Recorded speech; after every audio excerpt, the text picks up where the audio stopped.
வணக்கம். எமது தாயகவாழ் உறவுகளுக்கு இனிய வணக்கம். கடந்த 24 மணி நேரங்களில் குவைத்திலிருந்து கிடைக்கப்பெற்ற செய்திகளோடு உங்களை சந்திக்கின்றோம். முதலில் குவைத்தில் பணியாற்றிவிட்டு தாயகம் சென்றவருக்கு காத்திருந்த அதிர்ச்சி தொடர்பான செய்தி ஒன்றை முதலில் பார்ப்போம்.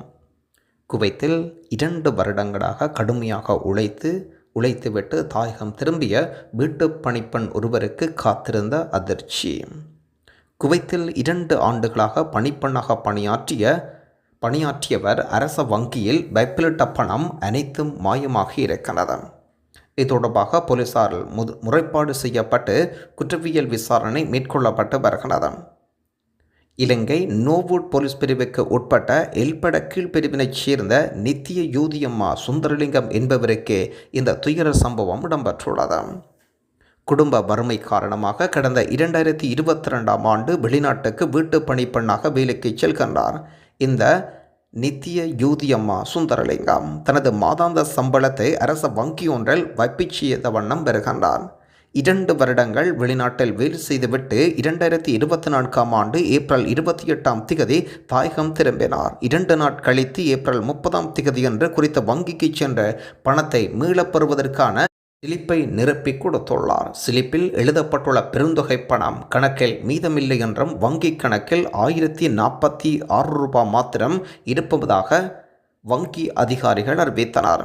2 வருடங்களாக வீட்டு வேலை செய்து சம்பளமாக கிடைத்த அனைத்து லட்சம் பணங்களும் வங்கி கணக்கிலிருந்து சிறுக மீளப் பெற்றுள்ளதாக வங்கி அதிகாரிகள் அறிவித்துள்ளனர். நான் வெளிநாட்டில் இருக்கும்போது இங்கு பணத்தை என்னால் எவ்வாறு எடுக்க முடியும் என்றும் குறித்த பெண் வங்கி அதிகாரிகளிடம் கேள்வி கேட்டு முரண்பட்டுள்ளார். தனக்கு உரிய பதில் கிடைக்காமையினால் தற்கொலை முயற்சிக்கவும் மேற்கொண்டுள்ளார்.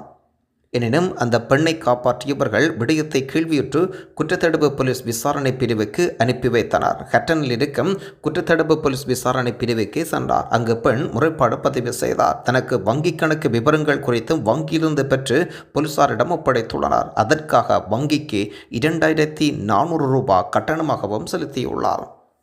விசாரணைகள் மேற்கொண்ட போலீசார் வங்கியின் சிசிடி கேமரா காணொலியில் குறித்த பெண்ணின் சாயலியொத்த பெண்ணொருவர் பணத்தை மீளப் பெற்றுள்ளமை முதல் கட்ட விசாரணையில் தெரிய வருகிறது.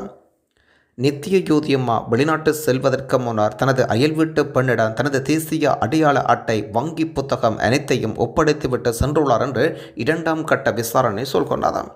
நாட்டுக்கு திரும்பிய பின்னர் அந்த 2 ஆவணங்களையும் குறித்த பெண்ணிடம் கேட்டபோது ஆள் அடையாள அட்டை மாத்திரம் திரும்ப கொடுத்துவிட்டு அயல் வீட்டு பெண் வங்கி புத்தகம் காணாமல் போய்விட்டதாக அறிவித்திருக்கின்றார். இந்த நிலையில் குறித்த பெண்மணியை ஆள் மாறாட்டம் செய்து குறித்த வங்கியிலிருந்து பணத்தை மீளப் பெற்றிருக்கலாம் என்று போலீசார் சந்தேகம் வெளியிடுகின்றனர். நாவலப்பிட்டி, டிக்யூயா, கட்டன் பகுதிகளில் வங்கி கிளைகளில் பணத்தை மீளப் பெற்றுள்ளமை 3ஆம் கட்ட விசாரணை சொல்கின்றது. சம்பவத்துடன் தொடர்புடைய வங்கி அதிகாரியொருவர் இது குறித்து தெரிவிக்கையில், நித்திய யூதியம்மா என்பவரின் ஆள் அடையாள அட்டையில் படம் தெளிவாக இல்லை என்றும் அடையாள அட்டையில் படத்தின் சாயலை கொண்ட பெண்ணொருவர் வங்கி கணக்கில் புத்தகம் இட்டுள்ளவாறே கையொப்பமிட்டு பணம் பெற்றுள்ளதாக சொல்லியிருக்கிறார். குடும்ப வறுமை காரணமாக வெளிநாடு சென்றுவிட்டு கஷ்டப்பட்டு சிறுக சேமித்து பணத்தை சரியான ஆள் அடையாளத்தை உறுதிப்படுத்தாமல் வங்கி அதிகாரிகள் வேறு ஒருவரிடம் அதிகாரிகள் எப்படி கொடுக்க முடியும் என்று கேள்வி எழுப்பிய நித்திய யூதியம்மா எனது வங்கி கணக்கில் வெப்பிலிட்ட பணம் முழுவதும் தனக்கு வேண்டும் என்று கோரிக்கை வைக்கின்றார். முறைப்பாடு தொடர்பில் கட்டன் குற்றத்தடுப்பு பிரிவினர் மேலதிக விசாரணைகள் மேற்கொண்டு வருவதுடன் ஆள் அடையாள அட்டை மற்றும் வங்கி புத்தகத்தை கையளித்த அயல்வீட்டு பெண்ணிடம் விசாரணை மேற்கொண்டு வருவதாகவும் அறிய முடிகின்றது.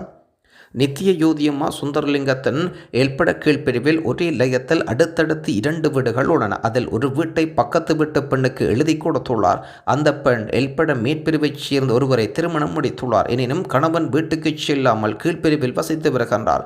அவ்வாறு வீட்டை எழுதி கொடுத்த போது பரிமாறப்பட்ட ஆவணத்தில் நித்திய யூதியம்மா சுந்தரலிங்கம் என்ற பெண்ணின் கையொப்பமிட்டுள்ளார். அந்த கையொப்பத்தை இட்டு நன்றாக கையொப்பமிட்டு பழகிய பின்னரே பக்கத்து வீட்டு பெண் பணத்தை வங்கியிலிருந்து மீளப் பெற்றுள்ளதாக அறிய பணத்தை மீள எடுத்ததாக கூறப்படும் அந்த பெண் தன்னுடைய தாய், தந்தை மற்றும் பிள்ளைகளுடன் சிறிய நகரங்களில் இருக்கும் வங்கிக்கு சென்றே யாருக்கும் சந்தேகம் ஏற்படாத வகையில் இவ்வாறான மோசடியில் ஈடுபட்டுள்ளார் என்றும் மற்றொரு தகவல் சொல்கின்றது.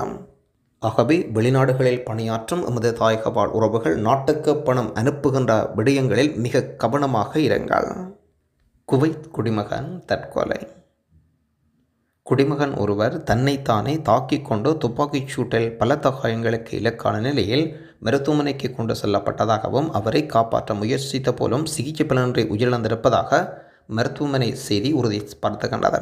நேரில் பார்த்தவர்கள் உறுதிப்படுத்துகின்றனர். குடிமகன் தன்னைத்தானே சுட்டுக்கொண்டு தற்கொலை முயற்சி மேற்கொண்டதாக அறிய முடிகின்றது. தற்கொலை வழக்கு பதிவு செய்யப்பட்டு மேலதிக விசாரணைகள் மேற்கொள்ளப்பட்டு வருகின்றன. குவைத்தில் கூடுதல் நேர வேலைக்கு வராத ஊழியர்களின் பெயர்களை ரத்து செய்ய சுகாதார அமைச்சு முடிவு செய்துள்ளனர். குவைத் நாட்டின் அரச மருத்துவமனைகள் கிளினிக்குகளில் கூடுதல் நேர முறையின் கீழ் பணிக்கு வராதவர்களின் பெயர்கள் கூடுதல் நேர பட்டியலிருந்து நீக்கப்படும் என்று சுகாதார அமைச்சு எச்சரிக்கை வழங்கியிருக்கிறது. குவைத் நாட்டின் சட்டத்தின் முன் அனைவரும் சமம், முகம் பார்க்காமல் நடவடிக்கை எடுக்க வேண்டும் என்று உள்துறை அமைச்சர் அறிவிக்கின்றார். குவைத் நாட்டின் சட்டத்தின் முன் அனைவரும் சமம் என்றும் அதில் யாரும் பாரபட்சம் கட்டப்பட மாட்டாது என்றும் குவைத் நம் கையில் அதன் பாதுகாப்பையும் நிலைமைகளையும் வார்த்தையிலோ செயலோ குவைத் எவரும் அனுமதிக்கப்பட மாட்டார்கள். உள்துறை அமைச்சின் தலைமையகத்தில் துணைச் செயலாளர் இந்த செய்தியை பகிரங்கமாக வெளிப்படுத்தியிருக்கின்றார். நாட்டின் பாதுகாப்பு, பிராந்திய ஒருமைப்பாட்டை பாதுகாக்க பதவித்திறன் ஆகியவற்றை பொருட்படுத்தாமல் அனைவரும் சமமாக நடத்த வேண்டும் என்று அமிர்திபான் வேண்டுகோள் வைத்துள்ளார். குவைத்தில் அதிகரித்து வரும் மின் நெருக்கடிகளை சமாளிக்க அதிகாரிகள் நடவடிக்கை எடுத்து வருகின்றனர். குவைத்தில் வெப்பம் அதிகரித்து வருவதனால் மின்துறையில் நெருக்கடி அதிகரித்து வருகிறது. சில பகுதிகளில் வெப்பநிலை 45 டிகிரி செல்சியஸாக உயர்வதனால் மின்சுமை குறியீடு 13,000 மெகாவாட்டை தாண்டியது. அதே நேரம் நாட்டின் பல்வேறு பகுதிகளில் இருக்கும் மின் நிலையங்களின் பராமரிப்பு பணிகள் முடிக்க உத்தரவிடப்படுகின்றது. நீர் மின்சார நுகர்வில் மிதமான முக்கியத்துவம் குறித்தும் விழிப்புணர்வு பிரச்சாரம் மேற்கொள்ளப்படுகின்றது. வெளிநாடு வாழ் தமிழர் நல அறக்கட்டளை, நலச்சங்கம், சிட்டி கிளினிக் இணைந்து குவைத் வாழ் தமிழர்கள் நலனுக்கு ஒரு வருட புரிந்துணர்வு ஒப்பந்தம். குவைத்தில் மக்கள் நலன் காப்பதில் மிகவும் பிரபலமான மருத்துவமனையாக பல்லாண்டுகளாக செயல்பட்டு வரும் சிட்டி கிளினிக் மருத்துவமனை என்றால் மிக இல்லை. சமீபத்தில் சென்ற வருடம் புதிதாக கைதானில் சிட்டி கிளினிக் மருத்துவமனை திறக்கப்பட்டது. பல்வேறு நற்பணிகள் தமிழர்களுக்காக செய்து வரும் வெளிநாடு வாழ் தமிழர் நல அறக்கட்டளை சங்கம் குவைத் மண்டலம் அதன் முழு ஒத்துழைப்பு நல்கி மக்களிடம் கொண்டு சேர்த்தது.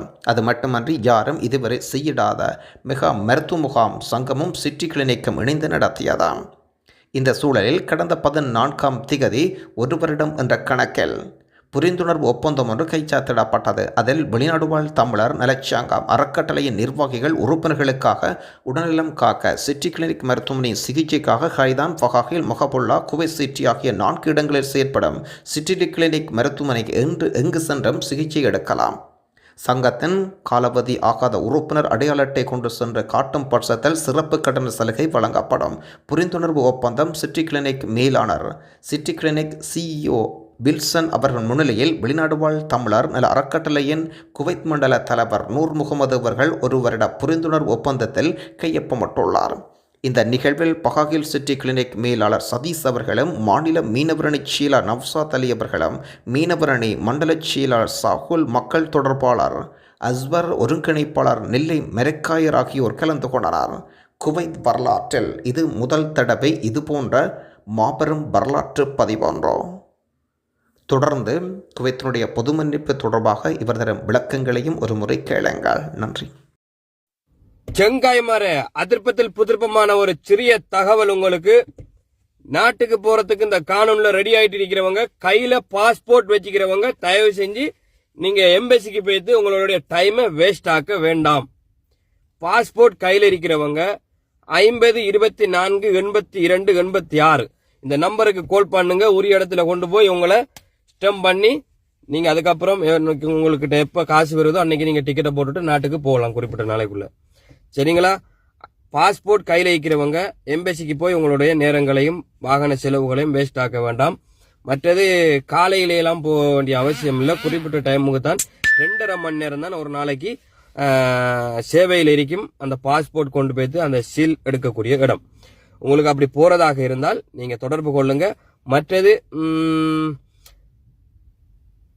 தயவு செஞ்சு எம்பசிக்கு வாரவங்க இந்த நாட்டுக்குள்ள வெளியாகி பல நாட்டவர்களோட பல பெண்கள், சரி சில பெண்கள் தொடர்புல இருக்கிறாங்க இல்லையா, யார் எப்படியாவது இருந்துட்டு போகட்டும். அதெல்லாம் தோண்டி பார்க்க வேண்டிய அவசியம் யாருக்கும் கிடையாது, தேவையும் இல்லை. ஓகே, அதை விடுவோமே. இந்த எம்பசிக்கு எல்லாரும் வாரடம் ஆகிறதுக்கு அந்த நீங்க வச்சுக்கிட்டு இருக்கிற இந்த அயல் நாட்டவர்களை தயவு செஞ்சு அவர்கிட்ட கூட்டிட்டு வராதீங்க. கேவலத்திலேயும் ஒரு கேவலம், வெக்கக்கேடா இருக்கு, பாக்குறதுக்கும் ஒரு இரிட்டேட்டா இருக்கு. பங்காளி, பாகிஸ்தானி, மசரி, குவைத்தி, கேரளா, மலையாளி, இந்தியா, தமிழ்நாடு, ஹிந்திக்காரன், ஆந்திராக்காரன், வெக்கம் இல்லையா? கூட்டிக்கு அந்த கடப்பையில வச்சு விட்டு உள்ளுக்கு போறீங்க. அவனல் வந்து இருக்கிற ஆக்கள்கிட்ட எல்லாம் கேட்கிறான், எத்தனை நாள்ல போவாங்க, கித்தனா தீன் மே ஜாயகா பாய், எத்தனை நாள்ல உள்ள நாட்டுக்கு போகணும், பாஸ்போர்ட் திருச்சி எப்ப கிட்டும், திருச்சி வரணும் பாய், கபி ஜாராயே கபி பேச்சுன்னு சக்த பல பாஷைகள்ல வந்து கேட்டு கேட்டு மண்டே சூடாக்கிட்டிருக்கிறானு. அது அவனால் கேட்டு அவங்களுக்கு என்ன சொல்ல வேண்டியதானு சொல்லி கேட்கலாம். இருந்தாலும் வெக்க கேடாரிக்கு எவனோ ஒருத்தன் உங்களை கூட்டிக்கு அந்த புள்ளையோடையும் கையோடையும் நீங்களும் போறீங்க, எழுதுறீங்க, வாரீங்க, பதிகிறீங்க. ஓகே, நல்லது, நாட்டுக்கு போகணும், சரி, ஏதோ உங்களோட சூழ்நிலை அப்படி ஆயிடுச்சு. அதை ஏன் கண்ணுக்கு முன்னுக்கு காட்டிட்டு போறீங்க? பார்த்தீங்க தானே, நூத்துக்கணக்கான மக்கள் போலில நிக்கி, அவ்வளோ பேர் கண்ணுக்கும் அந்த கடப்பல்ல வந்து குட்டு போட்டு உங்களுக்கு பாதுகாப்பு கவடத்துல நிக்கக்குள்ள இதையக்குள்ள கண்ணால பாக்குறாங்க இல்லையா? அது உங்களுக்கு நல்லா இருக்குமோ இல்லையோ தெரியாது.